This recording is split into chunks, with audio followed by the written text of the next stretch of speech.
Okay. Hello, everyone. My name is Oliver Caldwell, and I am a software engineer at Viasat within the Lono Cloud team. And I've been there since May this year. It's a wonderful team, mostly based in the US, so I'm working remotely for them, writing Clojure full time. And we are hiring, so if anyone's really interested, please do get in touch, and I can forward you on to the people that you need to talk to. So the goal of my talk is to basically fill in knowledge gaps across all experience levels uh, and to show what's possible with a REPL. So I'm going to be showing tools that you might not have used and might not ever use, but hopefully it will open your eyes to certain ideas through the lens of something unfamiliar. So a little history on the tools I've used and the ways I've interacted with REPLs. I started in Vim because I love Vim and I always loved using Vim with Fireplace, which is a plugin for Clojure support and REPL interaction. Eventually, I was coerced into using Spacemacs and Emacs for a couple of years and then moved back to Vim and then to NeoVim. And then I started writing my own tooling. And I've been doing that for about the past 2 years now. Um, and I've reworked the UX and implementation of my Clojure REPL tooling probably 2 or 3 times now. It was written in Rust and then Clojure, and then a Lisp that compiles into Lua and executes within NeoVim directly, and that's where I've ended up so far. Um, so that's working really well, and I'll show you a little bit of that. And so far, it's a local maximum. So I've explored the space of REPL tooling a fair bit. I've tried a lot of things, a few different extremes, and I've spent a long time working on my own ideals. And I've built up like quite a few users for that, I think. Quite a few people like the UX and the way it works, but it's still quite niche. So I hope to spread some of these ideas to you today. So let's get started with what is a REPL? And I know this is very basic, but my goal is to um, bring something for every level of experience of Clojure developer. So somebody who's just looking into it, somebody who's been working in Clojure for full time for the last 4 years. Like I want everyone to be able to get something out of this. So a REPL is something that reads source code from a string, so like +1, 2, um, and it turns that into data. It then evaluates that data, so executes it and turns it into some result. It will then turn it back into a string and print that result, and then loop back to the beginning, ready to read more input. So REPLs deal in strings. Strings go in, strings come out. Um, what's neat about this is that a REPL client and a REPL server can be different languages. Because the medium is strings, they don't need to be the same language. They don't need to understand each other. Uh, So this is mostly seen in the standard input or output on the command line REPL. So the standard IO REPL is pretty great for teaching because you can just get into it straight away. You can just type Clojure on the command line and you're in. You can now run code. It's really powerful. You can do anything with it, but it isn't integrated into your workflow. So in the world of a developer relying on a standard IO REPL in your terminal, editing and evaluating are separate concepts. Um, so your editor environment with all your powerful editing tools is completely separate to your evaluation environment. It might be embedded as a terminal within your editor, but it's not part of your text buffer where you have all of your little mappings and keybinds and whatever you want to use. So there's two different worlds you have to think about there. I know Emacs kind of blurs that line a bit. So we can actually add a bunch of dependencies to make that better. So you can add like Bruce Howman's Rebel readline, makes it much easier to understand and work with and write in. But you're still limited in some ways. It's still separate. You still end up copying and pasting things between these two things. So we can actually show a quick REPL here. So if I type COJ, there you go. We now have a Clojure REPL. Let's make that a bit bigger. And if I do +1, 2, we have a result. That gives us 3. Excellent. So this is very good for teaching people because you can just show them it straight away. The problems start to arise when we try to do something such as println hello. So you get hello and nil back there. What happens if I type hello and nil here? We get the exact same result. So two different inputs can lead to the same result. This isn't immediately bad. As humans, we're fine understanding this, but if you're writing a computer program or a plugin or something to understand this output, you're going to have a bad time because we are losing information. We don't know what is a standard out. We don't know what's a result. We can't tell, which is unfortunate. So we lose information. Clojure 1.10, I think, maybe 1.9 to some extent, brought us the socket REPL and prepl. These don't require any dependencies, they're built in. A socket REPL is just the standard IO REPL over a socket, so we can talk to this REPL remotely, but it's the same experience, we still lose information. It allows you to access remote machines or Docker containers, so we can evaluate things that aren't like within our terminal. The prepl adds structure. And prepl should be all lowercase from what I could find. I think Stu Halloway mentioned it on a mailing list one time, that it's always lowercase prepl, but I can't find it again. It was on the Google group, I think. But yeah, write it however you want, but I think it's supposed to be lowercase prepl. It's still string input, but a prepl outputs results wrapped in Eden. And it allows us to identify whether it's standard out, standard error, a returned value, or a tap value. So you can tell what kind of result you got. So you don't lose that information anymore. It's not all string out, it's Eden out. And that's good for simple things. There's no real way to extend it. There is the unREPL, which is kind of a similar project that is, I think, a bit more extensible and kind of you inject it into a socket REPL and it upgrades that socket REPL into something that behaves a bit like a prepl. So it adds some structure. So that's not really maintained, but there's some interesting ideas there that we might be able to take into any kind of prepl development. So we can still learn from unREPL. So yeah, the downside is it's kind of rigid. It gives you some structure, but it doesn't give you some hooks to build upon these ideas. So there's third-party options when it comes to remote REPL execution. We have NREPL, which is the most popular one. You may have heard of this. You may not have, but you may have been using it under the hood of your editor tooling. I actually frowned upon using NREPL at first for my tooling because of some issues I came into with Vim and Fireplace where things would get out of sync and things would stop working some days after an update. And it was just kind of like some things, it was really unfortunate probably and during a time where things were moving fast and different projects couldn't keep up with each other, I think. But I eventually came around to the idea. It's actually really well built, works really well. The general idea is just sound. In this instance, we use structured input and output. So we don't just send code, we send a message. And if we want to evaluate something, we send an evaluation message. And we get output wrapped in the same way, so we know what we got back out and what it came from and what caused it. So we get even more information than a prepl. We can also add middleware, so you can add the CIDR middleware and a bunch of other different ones. And they add more superpowers to this NREPL. They add more things you can do that just are not possible. They allow you to do things with ClojureScript that are not possible with the prepl implementation in ClojureScript.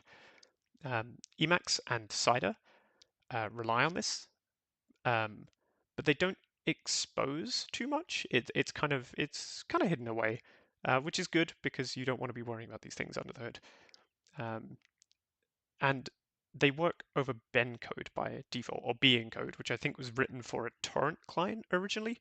So the encoding of messages we send and receive to an NREPL are B encoded, which is kind of language agnostic, and you can find implementations in every language basically. Pretty easy to write an encoder or decoder for, so you can write plugins for this quite easily in any language. Because if it was using Eden as a transport, I would struggle to find a good Eden parser in Lua, for example, or VimScript. So I think newer versions do support Eden as well as a transport. If you did want to use that, then you can do. And prepl there is another option. That's what I wrote when I was building prepl-based tooling. It makes it as easy as the nrepl command line to start a prepl server. So it kind of wraps up a bunch of obscure options that you need to configure for prepls and makes it as easy to start as an mrepl, and it creates like a .prepl port file, just like a .nrepl port file. So it's just a convenience wrapper that makes it feel a bit more nrepl-y. So sockets are good. Sockets allow us to evaluate stuff remotely. That's great. And there's different ways we can do it. But they are only as good as the client, because there's two sides to REPL development. There's the encoding and the medium, and whether it's strings in, strings out. And then there's also the clients and their UX and usability and how you interact with them. So let's explore my personal UX, the one I designed and built through multiple iterations, and show you different ways of looking at these ideas. So this here is the Clojure school script. This will, as long as you have an up-to-date NeoVim, like 0.4 plus, drop you into the Clojure school and clean up after itself when it's done. I already have this installed, so I'm just going to do Clojure school. And now we're in the school, and I'm not going to read everything in the interest of time, but it basically explains to us how we can evaluate things. So this is Fennel, which compiles to Lua and runs within NeoVim. So we are running a Lisp within NeoVim. It's a very Clojure Lisp. Clojure supports multiple Lisps. It supports Clojure, Racket, Janet, Fennel, and that's it so far. But I have a bunch of other plans like Common Lisp down the road, all with the same mapping. So I can evaluate this whole buffer with "EB." So that evaluated the buffer. And in the top right there, the heads-up display has appeared and shown us the latest result. And the result was lesson 1 of 7 complete.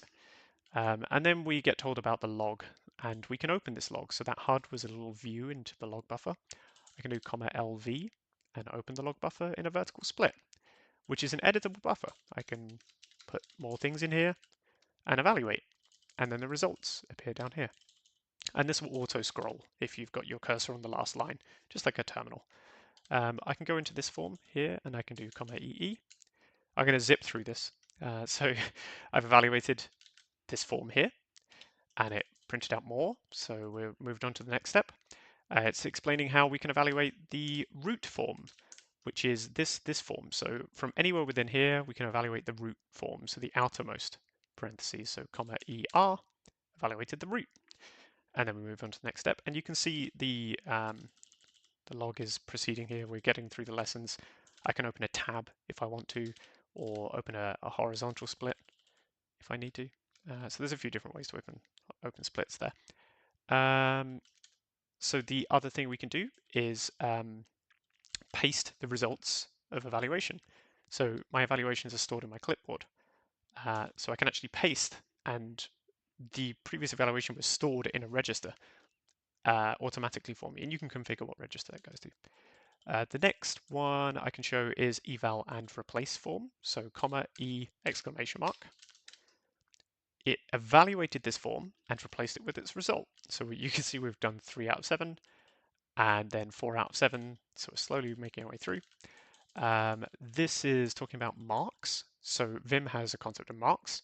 So I can do MF and then I can go somewhere else and I can do backtick F and it takes me to that mark.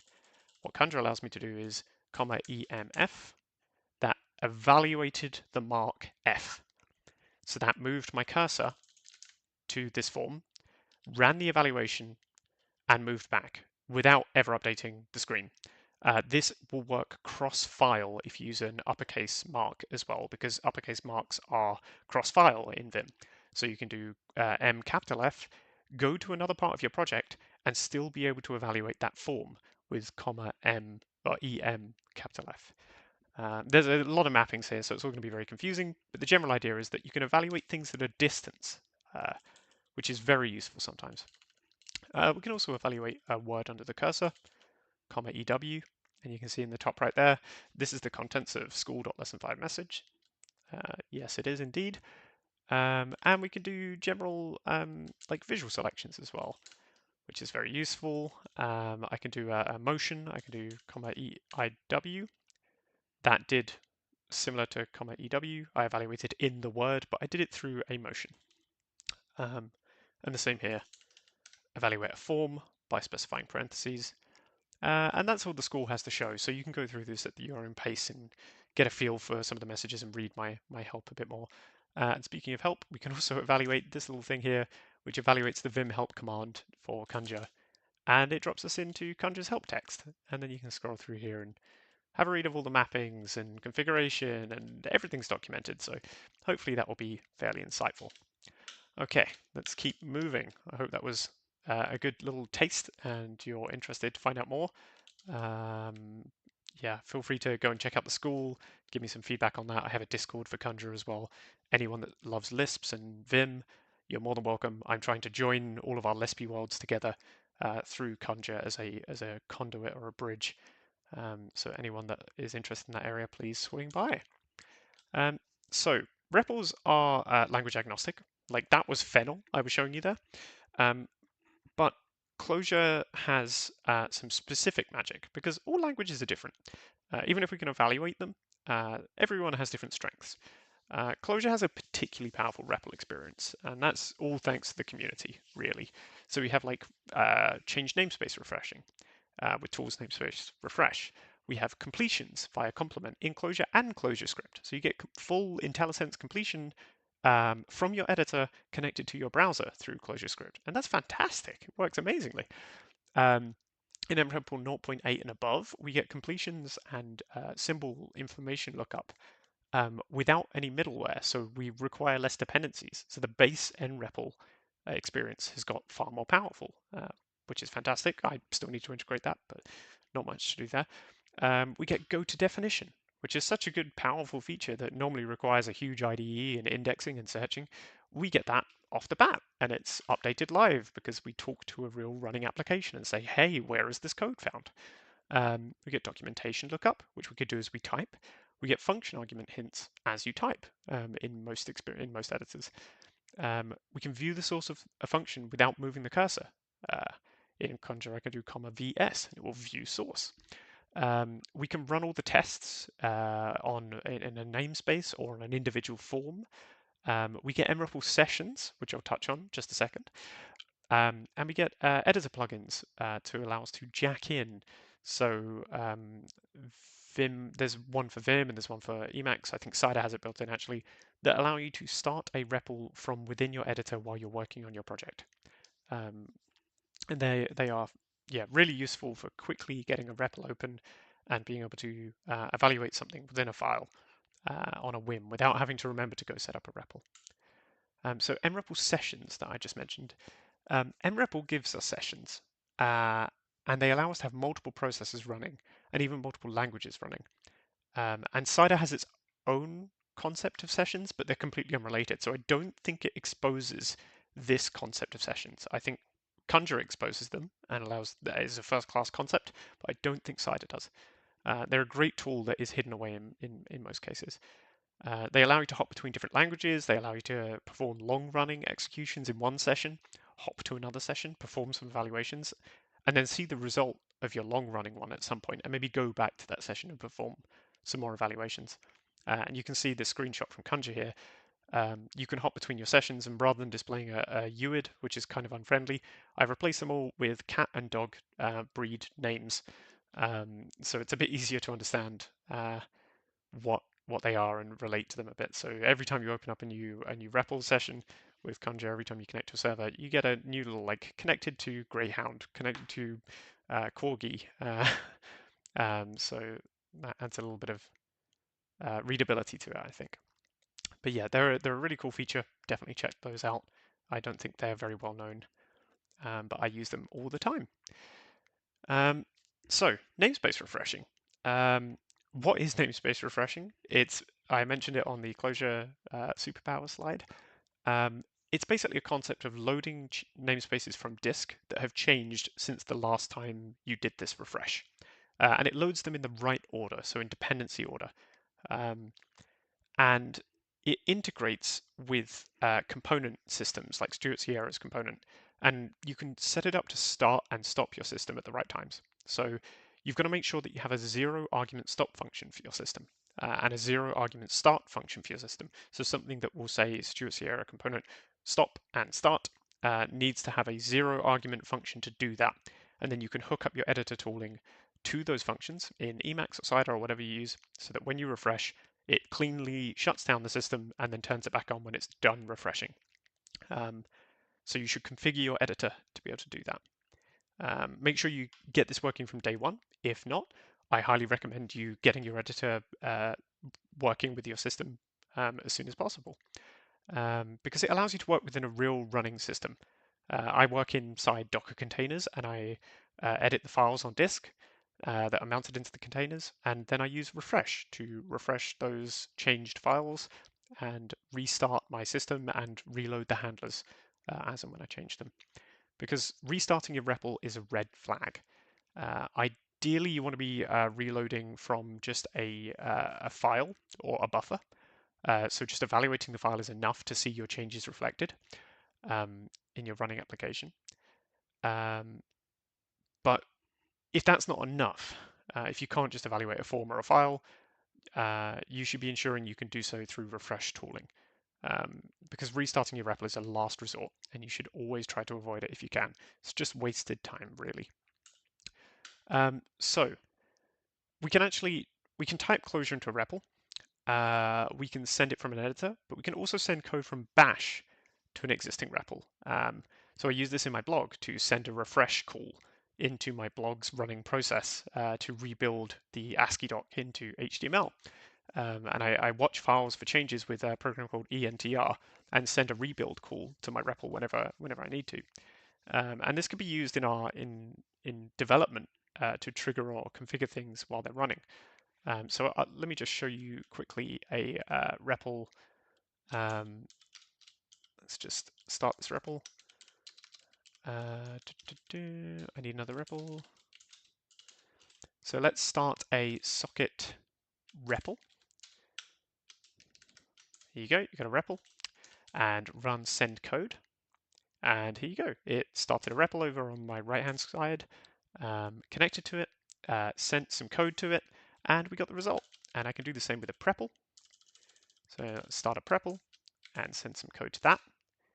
And you can see we got some results, and they are wrapped in data. So we know what kind of result we got, which is really useful. And we can take this whole idea a bit further. So we could do Clojure executing Clojure. And we start to get a bit Erlang-y at that point.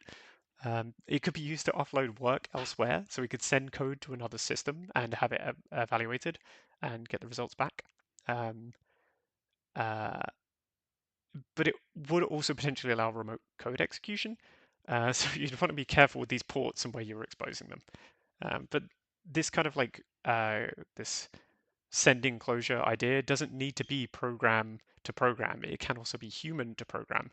So because you don't need any dependencies here, you don't need mREPL in prod, you can use prepl to write your kind of own custom debuggers and connect them to your prod servers through a VPN or whatever, so you are connecting to a port that nobody else can access, and be able to debug your live running application without any extra dependencies in your running app. So prepl is really good for simple tools like this that have one purpose. Not so good for IDE-like features where you want multiple evaluations happening at the same time, because as we saw, nREPL is really good for that. We have sessions and we can hop between things and cancel things. But yeah, prepl is a really interesting idea that I don't think anyone is really using in practice yet. But I think it's, yeah, definitely opens up some really interesting ideas for sending code to things that are already running, because startup time is pretty horrendous for us. And if we can avoid that and just send the right code at the right time, yeah, it might help you solve some really interesting problems. You could potentially upload new code to your server, and then send a refresh call to your server, and there you go, you've deployed. I'm not sure if I'd recommend it, but it could be a fun experiment. And I should wrap up now. I'm getting into my last minute, but we're gonna have questions during the Q&A in a little while. I hope you found this interesting. There's a bunch of links here. Check out my blog, OllieMe UK. If you're interested in more prepl related things, I have a bunch of writings on there. There's a lot of information about how prepls work and all of my findings about them. And there's a few links to plugins and tools that I recommend. Definitely check out Clojure if you are a lover of Lisps and quite like Vim. Thank you very much for listening. I hope you've enjoyed and learned something. Yeah, I look forward to your questions. Thank you.